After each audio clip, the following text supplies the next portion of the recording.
MLA Sanoj ചേരുന്നുണ്ട്. സനോജ്, വർഷങ്ങളായി DYFI നടത്തിക്കൊണ്ടിരിക്കുന്ന വളരെ മഹത്തരമായിട്ടുള്ള മാതൃകാപരമായിട്ടുള്ള ഒരു നടപടിയാണ് ഈ പൊതിച്ചോറ് വിതരണം എന്ന് പറയുന്നത്. നമുക്കറിയാം, നേരത്തെയും ഈ പൊതിച്ചോറ് വിതരണത്തിനെതിരെ കോൺഗ്രസിന്റെ ഭാഗത്ത് നിന്ന് ഒരുപക്ഷെ രാഹുൽ മാങ്കൂട്ടം MLA ആയിരുന്ന സമയത്തൊക്കെ വലിയ രീതിയിൽ വിമർശനമൊക്കെ ഉന്നയിച്ച ഒരു സാഹചര്യമൊക്കെ നമ്മൾ കണ്ടതാണ്. എന്തായാലും ഇപ്പോൾ മന്ത്രി ഇങ്ങനൊരു തീരുമാനത്തിലേക്ക് എത്തി നിൽക്കുമ്പോൾ എങ്ങനെയാണ് ഇതിനെ സ്വീകരിക്കുന്നത്? എല്ലാ മെഡിക്കൽ കോളേജുകളിലും കമ്മ്യൂണിറ്റി കിച്ചൺ ഏർപ്പെടുത്തുന്നതിനോട് ഡിവൈഎഫ്ഐക്ക് ഒരു തരത്തിലും വിയോജിപ്പില്ല. അത് ഗവൺമെന്റ് തന്നെ നടത്തിയാൽ അത്രയും നല്ലത് എന്ന് തന്നെയാണ് ഞങ്ങൾ പറയുന്നത്. പക്ഷേ ആ കാര്യത്തെ മുൻനിർത്തി ഡിവൈഎഫ്ഐയുടെ പൊതിച്ചോറ് തടയും, ഡിവൈഎഫ്ഐ കൊടിയെല്ലാം വെച്ച് അവിടെ മറ്റെന്തോ രാഷ്ട്രീയാഭ്യാസം കാണിക്കുന്നതൊക്കെയുള്ള ഒരു പ്രചരണം സോഷ്യൽ മീഡിയ വഴിയും അല്ലാതെയും കോൺഗ്രസും അവരുടെ സൈബർ ടീമുകളെല്ലാം ഏറ്റെടുക്കുകയാണ്. അത് ഒരു കാരണവശാലും അംഗീകരിക്കാൻ കഴിയുന്ന ഒന്നല്ല. ഇവിടെ കഴിഞ്ഞ 10 വർഷക്കാലം പൊതിച്ചോറിന്റെ ഭാഗമായിട്ട് എന്തെങ്കിലും തരത്തിലുള്ള സംഘർഷം ഉണ്ടായിട്ടുണ്ടോ? പൊതിച്ചോറുമായി ബന്ധപ്പെട്ട എന്തെങ്കിലും വിവാദങ്ങൾ ഉണ്ടായിട്ടുണ്ടോ? ഒന്നും ഉണ്ടായിട്ടില്ല. കക്ഷി രാഷ്ട്രീയത്തിന് അതീതമായി എല്ലാ ജനങ്ങളും, ഞങ്ങളുടെ നാട്ടിൻപുറത്ത് പൊതിച്ചോറ് സ്വീകരിക്കുമ്പോൾ കോൺഗ്രസ്സുകാരുടെ വീട്ടിൽ പോയിട്ട് പോകുന്ന സമയത്ത് വേണ്ടാന്ന് പറയുന്നില്ല. അവിടെ എല്ലാം പോയി എല്ലാ സ്ഥലത്തും പൊതിച്ചോറ് കളക്ട് ചെയ്തു. അവിടെ അത് ശേഖരിച്ച് അവിടെ എത്തിച്ചു കഴിഞ്ഞാൽ അത് ഏതെങ്കിലും രാഷ്ട്രീയം നോക്കിയിട്ടാണോ അവിടെ വിതരണം ചെയ്തത്? ഒരിക്കലുമല്ല. എല്ലാ പാർട്ടിയിലും പെട്ട ആളുകൾ കൊടുക്കുന്നില്ലേ? അപ്പൊ പൊതിച്ചോറിൽ ഞങ്ങളൊരു രാഷ്ട്രീയവും കൊണ്ടുവന്നിട്ടില്ല. അപ്പൊ ഡിവൈഎഫ്ഐയുടെ പൊതിച്ചോർ ചില ആളുകളെ അസ്വസ്ഥപ്പെടുത്തുന്നുണ്ട്. കാരണം ഞങ്ങളുടെ പൊതിച്ചോറ് മാതൃകാപരമായ പദ്ധതിയാണ് എന്ന് എല്ലാ വിഭാഗം ആളുകളും സാക്ഷ്യപ്പെടുന്നുണ്ട്.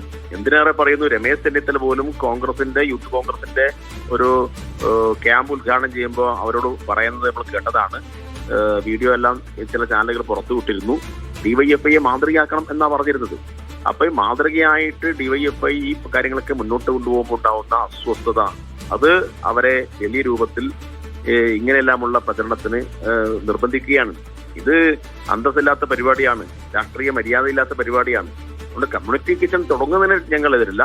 ഇന്ന് കമ്മ്യൂണിറ്റി കിച്ചൺ ഇല്ലാത്ത സാഹചര്യത്തിലാണ് ഡിവൈഎഫ്ഐ കേരളത്തിൽ വിവിധ മെഡിക്കൽ കോളേജുകളിൽ, ജില്ലാ ആശുപത്രികളിൽ, താലൂക്ക് ആശുപത്രിയൊക്കെ ഈ പദ്ധതി തുടങ്ങിയിട്ടുള്ളത്. അത് ഞങ്ങൾ തുടരും. ഇനിയിപ്പോ അവിടെയെല്ലാം ഗവൺമെന്റ് എല്ലാ കാര്യവും നടപ്പിലാക്കി വരുന്ന സാഹചര്യത്തിൽ ഡിവൈഎഫ്ഐ ആ കാര്യം സംബന്ധിച്ച് ഒരാലോചന നടത്താം. ഇപ്പോൾ ഞങ്ങൾ തുടരാൻ തന്നെയാണ് തീരുമാനിച്ചിട്ടുള്ളത്. രാഷ്ട്രീയം കലർത്തുന്ന ഇവരാണ്. ഈ പാവപ്പെട്ട ആളുകൾക്ക് കൊടുക്കുന്ന ഭക്ഷണപ്പൊതിയിൽ പോലും രാഷ്ട്രീയം കലർത്തി ഈ കാര്യങ്ങൾ ഈ നിലയിൽ കൊണ്ടുപോകുന്നത് UDF ആണ്, കോൺഗ്രസ് ആണ്, ഉത്തരവാദിത്തപ്പെട്ട മന്ത്രിമാരാണ്. അത്തരം കാര്യങ്ങളിൽ നിന്ന് അവർ പിന്മാറണം എന്നാണ് ഞങ്ങൾക്ക് ആവശ്യപ്പെടുന്നത്. സനോജ്, അതായത് ഇപ്പോൾ മന്ത്രി പറഞ്ഞതിൽ കമ്മ്യൂണിറ്റി കിച്ചൺ തുടങ്ങും, അതിലേക്ക് സംഘടനകൾക്ക് ഭക്ഷണം എത്തിക്കാം, അതായത് രോഗികൾക്ക് നേരിട്ട് കൊടുക്കുന്നതിനും അതുപോലെ തന്നെ ഈ കൊടിതോരണങ്ങൾ ആയി വരുന്നതുമൊക്കെയാണ് എതിർപ്പ് രേഖപ്പെടുത്തിയിട്ടുള്ളത്. അങ്ങനെയാണെങ്കിൽ അതിനെങ്ങനെയാണ് ഈ കമ്മ്യൂണിറ്റി കിച്ചണിലേക്ക് സംഘടനകൾ ഭക്ഷണം എത്തിക്കുന്നതിൽ തെറ്റില്ല എന്ന് പറയുന്നുണ്ട്? അതായത് കൊടിതോരണമൊന്നും എവിടെയും ഇല്ല. അപ്പം ഭക്ഷണപ്പൊതി ശേഖരിച്ചിട്ട് ഓരോ പ്രദേശത്തും ഒരു ചെറിയ വാഹനത്തിൽ വരുമ്പോൾ സ്വാഭാവികമായിട്ട് ആ വാഹനത്തിൽ കൊടി സ്ഥാപിക്കും. അല്ലാതെ ഈ മെഡിക്കൽ കോളേജിന്റെ വരാന്തയിലെല്ലാം കുടിയിട്ടുന്നു അവിടെ എന്തെങ്കിലും പ്രകടനം നടത്തുന്നു ഒന്നുമില്ല. അതൊക്കെ ഇവർ വെറുതെ പ്രചരിപ്പിക്കുന്നതാണ്. സ്വാഭാവികമായിട്ടും അവിടെ വെയിലത്തും മഴയും കൊള്ളാതെ ഈ കാര്യങ്ങൾ വിതരണം ചെയ്യാൻ വേണ്ടിയിട്ട് ചില ഫ്ലക്സ് ബോർഡ് അല്ലെങ്കിൽ അത് എന്തെങ്കിലും ഒരു പ്ലാസ്റ്റിക് ഷീറ്റോ ഇട്ട് അവിടെ ഒരു ചെറിയ സംവിധാനം ഒരുക്കിയിട്ടുണ്ട്. അതിപ്പോ ആർക്കാണ് അതുകൊണ്ട് പ്രയാസം ഉണ്ടാവുന്നത്? ആരെങ്കിലും പറഞ്ഞോ ഡിവൈഎഫ്ഐയുടെ ഒരു ബോർഡ് കൊണ്ട് ഞങ്ങൾക്കൊരു പ്രയാസം ഉണ്ടായെന്ന്? ഒന്നും പറഞ്ഞിട്ടില്ല. ഇത് വെറുതെ പ്രചരിപ്പിക്കുകയാണ്. ഞങ്ങളുടെ സംഘടനാ ശേഷി വെച്ച് ഞങ്ങൾ ഈ കാര്യങ്ങളൊക്കെ ചെയ്യുമ്പോൾ അതിലൊരു അസൂയാണ്. ഞങ്ങൾ നേരത്തെ 25 വീട് കൊടുക്കുമെന്ന് പറഞ്ഞപ്പോൾ 100 വീട് കൊടുത്തല്ലോ. യൂത്ത് കോൺഗ്രസ് 30 കൊടുക്കുന്നുണ്ട്, 3 വീട് പോലും ഇന്ന് വരെ കൊടുത്തിട്ടില്ല. അപ്പൊ ഇതെല്ലാം ആളുകൾ താരതമ്യപ്പെടുത്തല്ലോ. ഉമ്മൻചാണ്ടി ഭരിക്കുന്ന സമയത്തും ഞങ്ങൾക്ക് തന്നെയായിരുന്നു കേരളത്തിൽ ഏറ്റവും കൂടുതൽ രക്തം ദാനം ചെയ്ത സംഘടനക്കുള്ള അവാർഡ്. UDF ഭരിക്കുമ്പോഴും ഞങ്ങൾക്ക് തന്നെയാണ്. ഈ കഴിഞ്ഞ എത്രയോ വർഷമായിട്ട് കേരളത്തിലെ എല്ലാ മെഡിക്കൽ കോളേജിൽ പോയാലും നിങ്ങൾക്ക് കാണാൻ വേണ്ടി കഴിയും. ഡിവൈഎഫ്ഐ നടത്തിക്കൊടുക്കുന്ന ക്യാമ്പുകളുടെ എണ്ണം നിങ്ങൾക്ക് എടുക്കാൻ വേണ്ടി കഴിയും. ഞങ്ങളൊന്നും വെറുതെ പറയുന്നതല്ല. അപ്പൊ വെറുതെ പറയുന്ന ആളുകൾക്ക് ചിലപ്പോൾ ഇങ്ങനെയെല്ലാമുള്ള തോന്നലുകൾ ഉണ്ടായേക്കാം. പക്ഷെ ഞങ്ങൾ ഒരു കാര്യം പറഞ്ഞിട്ടുണ്ടെങ്കിൽ അത് നടപ്പാക്കുന്നവരാണ്. പിന്നെ കമ്മ്യൂണിറ്റി കിച്ചൺ അത്തരം കാര്യങ്ങളെല്ലാം സർക്കാരാണ് ചെയ്യേണ്ടത്. സർക്കാർ ചെയ്യേണ്ട കാര്യം സർക്കാർ പദ്ധതി പ്രഖ്യാപിച്ച് സർക്കാർ ചെയ്യാന്നല്ലാതെ അതിലെന്താ നമ്മൾ ചെയ്യുന്നത്?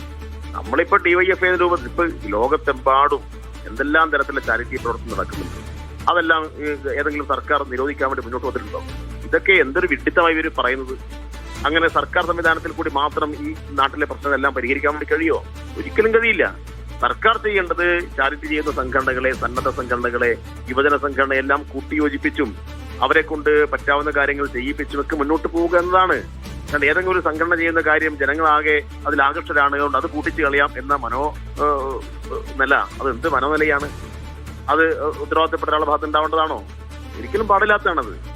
അപ്പൊ ഇത്തരം കാര്യങ്ങളെ കുത്തിയോജിപ്പിച്ച് എല്ലാവർക്കും ഉപകാരപ്രദമായ നിലയിൽ കൊണ്ടുപോകേണ്ട ഉത്തരവാദിത്തപ്പെട്ട ആളുകൾ ഇത്തരം കാര്യങ്ങൾ സ്വീകരിക്കുന്നത് അങ്ങേയറ്റം ഹീനമായ രാഷ്ട്രീയ നീക്കമാണ്. അത് ഒരു കാരണവശാലും കേരളത്തിന് ഭൂഷണമായ കാര്യമല്ല എന്നാണ് എനിക്ക് പറയാം. ശരി, വളരെ നന്ദിയുണ്ട് ശ്രീ വി കെ സനോജ ഈ വിഷയത്തിൽ പ്രതികരിച്ചതിന്. എന്തായാലും കമ്മ്യൂണിറ്റി കിച്ചൺ തുടങ്ങുമെന്ന് തന്നെയാണ് മന്ത്രി കെ മുരളീധരൻ പറഞ്ഞിട്ടുള്ളത്. പക്ഷേ ഡിവൈഎഫ്ഐ സംസ്ഥാന നേതൃത്വം ഇപ്പോൾ പ്രതികരിക്കുന്നത് ഇങ്ങനെയാണ്. അതായത് ഇതിൽ രാഷ്ട്രീയം കലർത്തേണ്ട സാഹചര്യമില്ല. ഞങ്ങൾ കഴിഞ്ഞ കുറച്ച് വർഷങ്ങളായി അവർ ഇത് ചെയ്തു പോകുന്ന ഒരു പ്രവൃത്തിയാണ്. ഇവിടെ ഫ്ലെക്സ് വെച്ചോ ഒന്നും തന്നെയല്ല കാര്യങ്ങൾ കൊണ്ടുപോകുന്നത്. അത് കോൺഗ്രസുകാരുടെ വീട്ടിൽ നിന്നാണെങ്കിലും BJPക്കാരുടെ വീട്ടിൽ നിന്നാണെങ്കിലും ഒക്കെ തന്നെ ഭക്ഷണം വാങ്ങുന്നുണ്ട്.